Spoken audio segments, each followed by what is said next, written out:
السلام علیکم.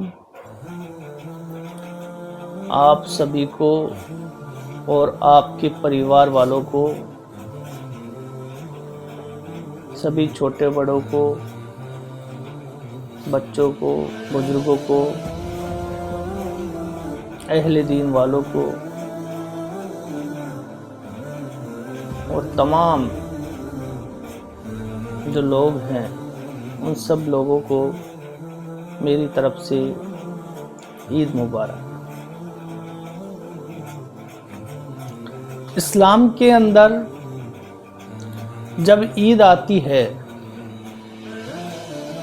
تو عید کا کوئی مقصد ہوتا ہے. ہمیں عید کو کس طرح منانا چاہیے اور ہمیں عید کی خوشیوں کو کس طرح سے بانٹنا چاہیے، یہ ساری باتیں ہمارا دین اسلام ہمیں بتاتا ہے کہ ہمیں عید کو کس طرح سے منانا چاہیے. کہ پہلے تو یہ دیکھیں کہ مسلمانوں کو عید کا جو تہوار ہے وہ کس طرح سے منانا چاہیے. سویرے جب اٹھے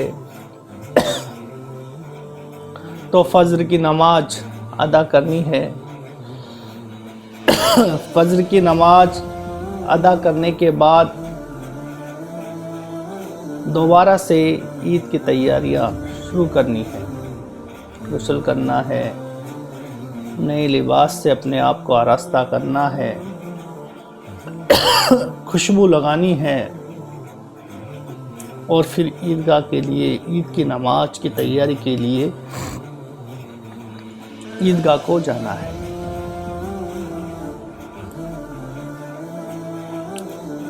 اس تہوار کا جو آغاز ہے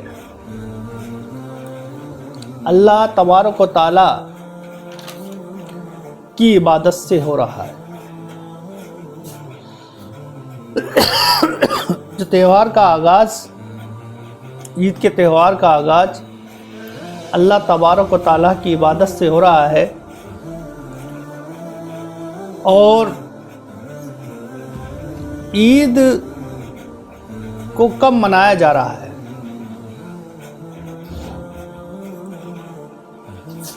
رمضان مہینے کے 30 روزے رکھنے کے بعد عید کا جو تہوار ہے خوشیوں کا پیغام لے کر آتا ہے.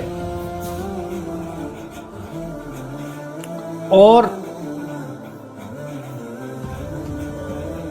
اس خوشی میں بھی اللہ کی رضا کا شامل ہونا ضروری ہے. تو ہمیں سب سے پہلے یہ بتایا جا رہا ہے کہ تم عید کب مناؤ گے؟ سجدہ شکر کے ساتھ مناؤ گے. تم عید کا جو تہوار ہے اس کو سجدہ شکر کے ساتھ تمہیں منانا ہے. اللہ تبارک و تعالیٰ کی عبادت کے ساتھ تمہیں اس تہوار کو مناؤ گے. اس میں نہ کوئی شور ہوگا، نہ کوئی گانا بجانا ہوگا، نہ کوئی ریلیاں ہوگی، نہ کوئی پٹاخے ہوں گے، نہ کوئی کسی طرح کا کوئی شور گل یا ہلڑ کسی طرح کا اس میں ہوگا. اس طرح سے ہمیں ہمارا جو عید کا جو تہوار ہے اللہ کی عبادت کے ساتھ شروع ہو رہا ہے. اور یہ بتایا جائے گا کہ تمہارا جو تہوار ہے تہذیب کا تہوار ہے، شائستگی کا تہوار ہے، نظم و نفس کا تہوار ہے، یہ بھائی چارے کا تہوار ہے. تم بڑے راضی ہوں گے تب بھی تمہیں اپنا سر اللہ تبارک و تعالیٰ کے سامنے جھکانا ہے. رب کے سامنے تمہیں یہی کہنا ہے سبحان ربی العظیم، پھر بھی تم یہی کہو گے سبحان ربی الاعلی. تم اس کی بارگاہ میں اپنی زمین نیاز کو جھکاؤ گے اور تم شکر بجا لاؤ گے۔ دوسری بات،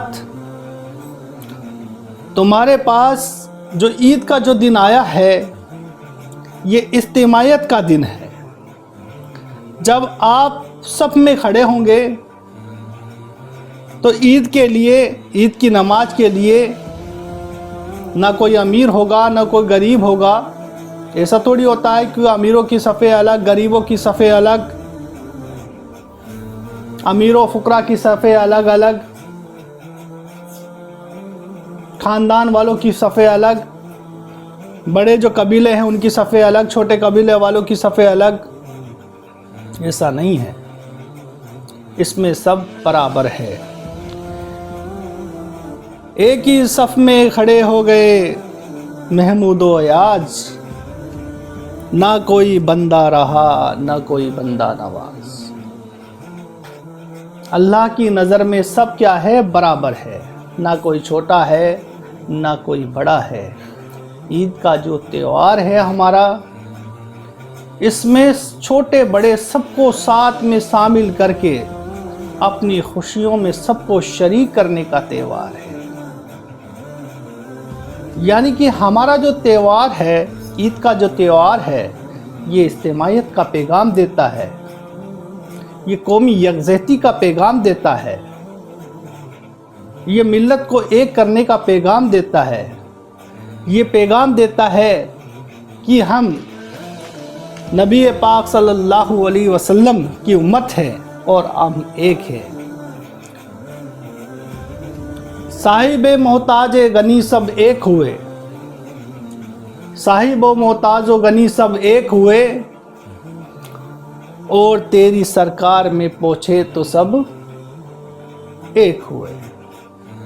عید کا پیغام اجتماعیت کا پیغام ہے، اجتماعیت کا اشارہ ہے۔ نماز عید ختم ہونے کے بعد سب ایک دوسرے کے گلے لگتے ہیں، غریب امیر کے، امیر غریبوں کے، غنی محتاجوں کے۔ یعنی کہ یہ جو تہوار ہے اجتماعیت کا درس دیتا ہے۔ عید کا جو تہوار ہے اجتماعیت کا درس دیتا ہے۔ اللہ کی توحید کے نام پر، رسول پاک صلی اللہ علیہ وسلم کے نام پر تم ایک ہو۔ ہزاروں قومیں وجود میں آئی دھارے خشرو تر کے رشتے سے، پر ہم نے بنیاد دوستی رکھی یاد الخیر البشر کے رشتے سے۔ اور اقبال نے ایک شعر خوب کہا ہے، اپنی ملت پر قیاس اقوام مغرب سے نہ کر، خاص ترکیب میں قوم رسول ہاشمی۔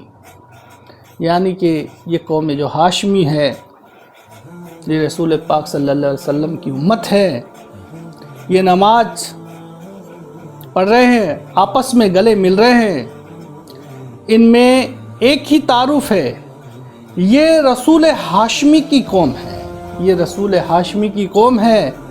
اجتماعیت کا درس، پیار کا درس، چھوٹے بڑے میں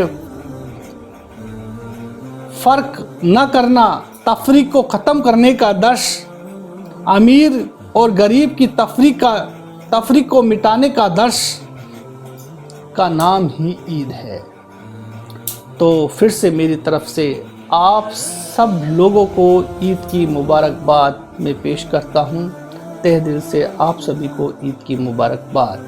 عید کے موقع پر چھوٹے بڑے، امیر غریب، یعنی کہ عید کا تہوار بھائی چارے کا درس دیتا ہے، قومی یکجہتی کا درس دیتا ہے، ملت کو ایک کرنے کا درس دیتا ہے۔ تو آپ سب لوگ مل کر کے رہے، خوش رہے، اچھے سے رہے۔ السلام علیکم۔